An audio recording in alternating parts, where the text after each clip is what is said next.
आज से 1 या 2 साल पहले की बात है। मुझे एसडीएम, एडम, टेबल लिस्टिंग और स्पेक के कोड्स अपडेट करने थे और स्पेक भी अपडेट करना था। मेरे पास उतना टाइम नहीं हो रहा था, तो मैं लिंक्डइन पे ऐसे ही स्क्रॉल कर रहा था और मुझे एक व्यक्ति दिखे, मैं उनका नाम भी बताता हूँ, त्रिनाथ। फिर त्रिनाथ का मैंने प्रोफाइल देखा, वो एसडीएम, एडम डेटा सेट के ऊपर कैसे क्रिएट करते, ये सारा चीज़ वो पोस्ट कर रहे थे। मुझे काफ़ी इंटरेस्टिंग लगा। उनके पास वर्किंग एक्सपीरियंस तो नहीं था, बट नॉलेज था, वो उनके पोस्ट से ही पता चल रहा था। मैंने इंटरव्यू अरेंज किया क्विकली और मुझे सही लगा उनका नॉलेज, और काम भी जो था वो बहुत ज़्यादा डिफ़िकल्ट नहीं था। उनको हायर किया, फिर हमने साथ में काम किया, मे बी अराउंड 1 ईयर काम किया, और उन्होंने उन कोड्स, उन सारी चीज़ों स्टडी में कंट्रीब्यूट किया। अब उसके बाद क्या हुआ, उन्होंने शायद कुछ महीनों या साल भर हमारे साथ काम किया और उसके बाद उन्हें दूसरे जॉब ऑफर लेटर मिल गए। वो कहीं पे इवेंट अटेंड कर रहे थे, ऑफलाइन क्लिनिकल साइंस के रिगार्डिंग ही कुछ इवेंट हो रहा होगा, बहुत सारे इवेंट होते हैं, और वहाँ पे उन्हें कोई मिल गया और उन्होंने जॉब ऑफर कर दी फुल टाइम। तो यहाँ पे एक सीखने वाली चीज क्या है, स्टार्टिंग में उन्होंने हमारे साथ काम किया और मैंने उन्हें मौका किस लिए दिया, क्योंकि मुझे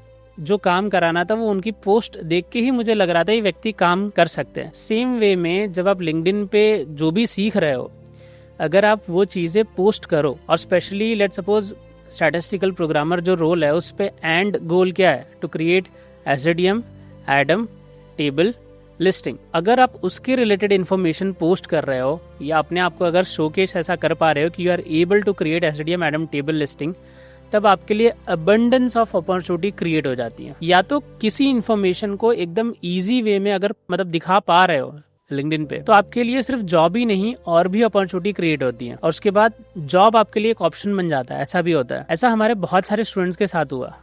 आज के टाइम पे शायद मेरे कुछ स्टूडेंट्स तो ट्रेनर है और कुछ स्टूडेंट्स खुद की कंसल्टिंग फर्म चला रहे हैं। नो डाउट उन्होंने जो सीखा यहाँ पे उसके बाद काफ़ी मेहनत की, और उसके बाद काफ़ी मेहनत करने के बाद वो वहाँ पहुँच गए, और काफ़ी सारे स्टूडेंट डिफरेंट एमएनसीज में जॉब भी लगे। नो डाउट ऐसे भी स्टूडेंट थे जिनको नहीं लगे, बट ये एक्सपीरियंस से मैं बताना चाह रहा था कि आप उस नज़रिए से देखो जो हायरिंग कर रहा है, जो एचआर है या जो मैनेजर है या जिनको भी आपसे काम कराना होगा, वो क्या चीज़ें देखते हैं। अगर वो चीज़ें आप उन्हें ऑनलाइन ही दिखा पाओ, लिंक्डइन या ऐसे प्लेटफॉर्म पे शोकेस कर पाओ, तो आपकी हायरिंग की प्रोबेबिलिटी बहुत ही ज़्यादा बढ़ जाती है। क्योंकि मैं सोच रहा हूँ अगर मैं ऐसा देख के हायरिंग कर सकता हूँ तो काफ़ी लोग ऐसा करते होंगे। अब आप बोल सकते हो सर शायद आपकी स्टडी या आपको जो काम कराना था वो लो लेवल काम होगा, सामने ऐसे कोई हायर नहीं करेगा।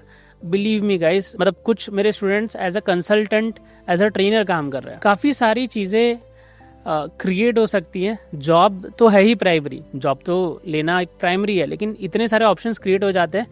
If you can showcase yourself, you are capable enough. अब वो कैसे होगा, चैट जीटीपी से सीधा पोस्ट उठा लेने से और पोस्ट कर देने से नहीं होगा, क्योंकि कोई भी आप पोस्ट करते हो ना तो उसमें आपकी यूनिक चीज़ें दिख जाती हैं। कहीं से कॉपी कर सकते हो लेकिन आपकी यूनिकनेस उसमें दिख जाती है। और सबसे बड़ी चीज़ है, आप किसी डिफिकल्ट चीज़ को कितने ईजी वे में लिंक्डइन पे एक्सप्लेन कर सकते हो। The world is moving towards ease of living, हर चीज़ ईज वे में चाहिए। तो बस ये एक्सपीरियंस आपसे शेयर करना था, तो मैंने शेयर कर दिया। मिलते हैं अगले वीडियो में, तब तक के लिए बाय बाय दोस्तों।